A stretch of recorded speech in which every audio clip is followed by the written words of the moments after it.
agensi Anda, berapa nominal dari kerugian yang mana terjadi ataupun dialami karena penutupan adanya TikTok Shop dari kebijakan yang pemerintah lakukan? Oke, terima kasih. Jadi kita melihat di City sendiri itu di TikTok Shop kira-kira kita memiliki GMV per bulan rata-rata 40 sampai 60 miliar per bulan, Mas Bram, untuk transaksi yang kita hasilkan untuk melalui TikTok Shop. Dengan ini tentunya itu praktis menjadi nol, tapi kami sebagai agensi atau MCN kita menaungi banyak ribuan creators atau afiliator di bawah kita. Kita putar otak untuk cara bagaimana minimum supaya afiliator-afiliator kita tetap bisa mendapatkan penghasilan. Sehingga kita bermigrasi ke platform e-commerce lain, sehingga mereka bisa mencapai pendapatan yang tidak terlalu berkurang lah. Tapi dari sisi seller, di mana klien kita itu dua, adalah afiliator dan juga pedagang gitu ya. Kita melihat pedagang itu ada dua macam, yaitu established brands dan juga emerging brands alias UMKM. Yang paling berdampak itu adalah UMKM. Kita lihat justru established brands, brand-brand besar itu tidak terlalu mengalami penurunan. Nah, dari sisi kami sendiri, untungnya karena kami bisa beradaptasi dengan cukup cepat, kami tidak terlalu mengalami penurunan dalam penghasilan perusahaan kami. Tetapi secara spesifik industri agency yang ada di TikTok, sekitar 300-an agency, sangat banyak yang harus downsize ukuran mereka. Bahkan ada beberapa yang tutup, cukup banyak sebenarnya yang tutup. Jadi mungkin yang bisa survive dengan kejadian kemarin itu, maybe sekitar hanya 10-20% dari agensi yang ada. Jadi mungkin sisa 30-60-an. Nah, kita lihat banyak sekali tidak hanya dari agensi yang harus tutup, bahkan UMKM yang tadinya berhasil untuk mendapatkan penghasilan yang luar biasa dari adanya TikTok Shop, terpaksa mereka harus memotong hubungan kerja dengan banyak karyawannya. Mungkin secara spesifik kita ada satu pedagang baju di mana mereka memproduksi secara lokal di TikTok itu mereka sekitar melakukan 200-300 ribu pieces per bulannya dan pendapatan mereka turun sampai 90%, Mas Bram. Sehingga bayangkan berapa banyak pekerja konveksi yang menjahit yang tadinya menjahit 200-300 ribu pieces per bulan sekarang tinggal 20-30 ribu saja. Nah, secara spesifik untuk jumlahnya saya mungkin kurang paham karena kita tidak terlalu saya agak sensitif untuk saya menanyakan ini ke mereka berapa banyak yang di PHK, cuman dampaknya cukup besar ya.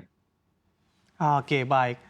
Mas David, begitu ya, melihat juga dari adanya agensi-agensi yang juga akhirnya tumbang, apakah dengan adanya kolaborasi GoTo dan juga TikTok Shop ini seraya juga membuat dengan cepat kembali agensi-agensi ataupun yang menaungi afiliator ini nantinya juga akan tumbuh cepat kembali? Ya, itu yang tentunya kami harapkan, Mas Bram. Tetapi yang mungkin harus kita pahami adalah industri live commerce ini adalah sebuah industri baru di Indonesia. Jadi dinamika dan perubahannya itu amat sangat cepat. Jadi mungkin strategi yang kita terapkan 6 bulan lalu belum tentu itu bisa berhasil sekarang. Sehingga cukup sulit untuk saya bisa determinasi persisnya apa strateginya yang akan terjadi dengan Tokopedia dan TikTok Shop karena kita belum tahu nih secara teknis transaksinya, tipe transaksinya seperti apa. Sehingga kami secara marketing dan sales agency, kami harus mendalami terlebih dahulu apa strategi yang tepat untuk bisa menciptakan viralitas dari sebuah produk, bagaimana cara kita memanfaatkan marketing melalui kreator-kreator yang ada. Tentunya strategi kita harus kita dalami secara cepat. Cuman saya cukup percaya bahwa TikTok dan Tokopedia ini adalah dua giants besar yang ada di industrinya masing-masing. Saya yakin juga mereka mereka akan menyiapkan cara yang tepat supaya bisa kembali meningkatkan penjualan.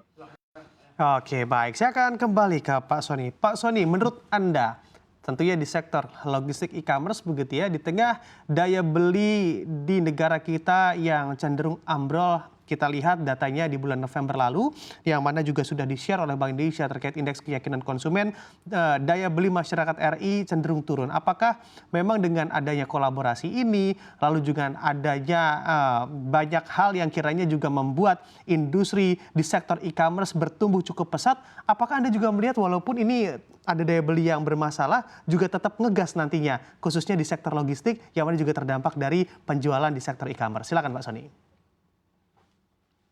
Jadi menurut saya, Bram, ini semuanya masih uncertain ya, semuanya masih belum tentu, belum jelas. Tapi yang kita perlu sekali lagi ingat adalah dasar daripada penutupan TikTok Shop ini adalah Permendak yang katanya melindungi UMKM. Sepintas tadi kita bisa dengar sendiri dari penjelasan David ya, yang memang sekali boleh dibilang praktisi dan langsung berhubungan dengan UMKM. Jadi Permendak yang katanya melindungi UMKM ini ternyata malah dampaknya merugikan UMKM sangat besar. Dan yang kedua, tidak ada UMKM yang diproteksi dengan adanya Permendak ini. Jadi saya ingin menyoroti bahwasannya situasi uncertain atau ketidakpastian yang timbul sekarang ini lagi-lagi akibat dari kebijakan yang menurut saya terlalu serampangan ya. Jadi tidak ada di dalam pemerintahan manapun yang bisa menerapkan suatu kebijakan dengan dampak jutaan orang sekaligus tidak dilakukan dengan studi yang cukup gitu. Sekali lagi saya sampaikan bahwa kami dari asosiasi kami telah sepakat untuk melakukan judicial review gitu untuk peraturan Permendak 31 agar sebenarnya sudah tidak relevan lagi sekarang mungkin karena TikTok juga sudah sepakat bergabung. Dan orang-orang yang tadinya kena PHK mungkin sudah dapat pekerjaan lain. Tapi ini justru untuk lesson learn gitu.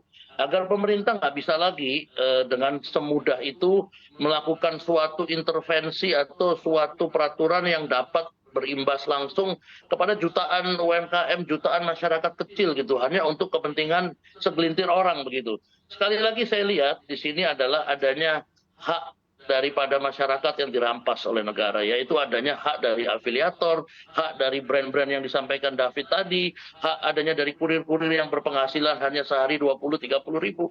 Itu semuanya sekarang detik ini kita bicara belum pasti nasibnya. Dan sampai detik ini kita bicara juga masih dalam kondisi tidak seperti semula begitu ya. Baik. Jadi tidak bisa masa depan atau teknologi ini terus kemudian dibatasin.